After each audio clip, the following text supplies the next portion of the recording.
حضرت حسن بصری رحمۃ اللہ تعالیٰ علیہ اپنے ابتدائی دور میں جواہرات کی تجارت کرتے تھے، جس کی وجہ سے آپ رحمۃ اللہ تعالیٰ علیہ کا نام حسن موتی بیچنے والا پڑ گیا۔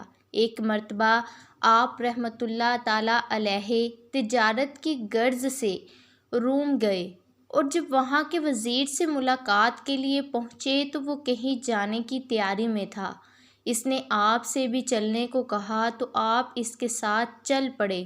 دونوں گھوڑوں پر سوار ہو کر جنگل کی جانب چل دیے۔ جنگل میں پہنچ کر آپ نے دیکھا کہ وہاں ایک شاندار خیمہ نصب ہے، جس کے چاروں طرف مسلح فوجی طواف کر کے واپس جا رہے ہیں۔ فوجیوں کے بعد علماء اور باحشمت لوگ وہاں پہنچے اور خیمے کے قریب کچھ کہہ کر رخصت ہو گئے۔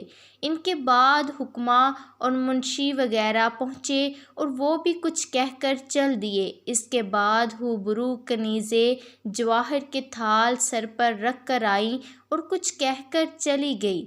اس کے بعد بادشاہ وزیر بھی اسی طرح کچھ کہہ کر چلے گئے۔ آپ رحمۃ اللہ تعالیٰ علیہ نے حیرت زدہ ہو کر اس وزیر سے اس کا سبب دریافت کیا۔ وزیر نے بتایا کہ بادشاہ کا ایک خوبصورت نوجوان بیٹا مر گیا تھا اور وہی اس خیمے میں مدفن ہے۔ چنانچہ ہر سال یہاں تمام لوگ آتے ہیں۔ سب سے پہلے فوج آ کر کہتی ہے کہ اگر جنگ کے ذریعے سے تیری موت ٹل سکتی تو ہم جنگ کر کے تجھے بچا لیتے، مگر اللہ عز و جل سے جنگ ناممکن ہے۔ اس کے بعد حکماء آ کر کہتے ہیں کہ اگر عقل و حکمت سے موت کو روکا جا سکتا تو ہم یقیناً روک لیتے۔ پھر علماء مشاہ آ کر کہتے ہیں کہ اگر دعاؤں سے موت کو ٹالا جا سکتا تو ہم ٹال دیتے۔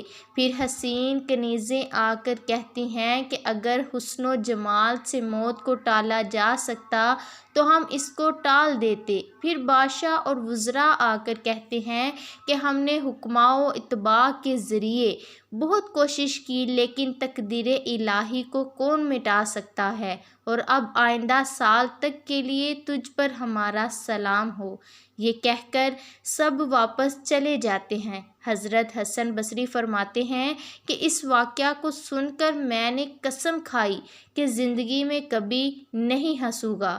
پھر آپ نے دنیا سے بیزار ہو کر فکر آخرت میں گوشہ نشینی اختیار کر لی۔ مشہور ہے کہ آپ 70 سال تک ہمہ وقت باوضو رہے اور اسی وجہ سے اپنے ہم عصر بزرگوں میں ممتاز ہوئے۔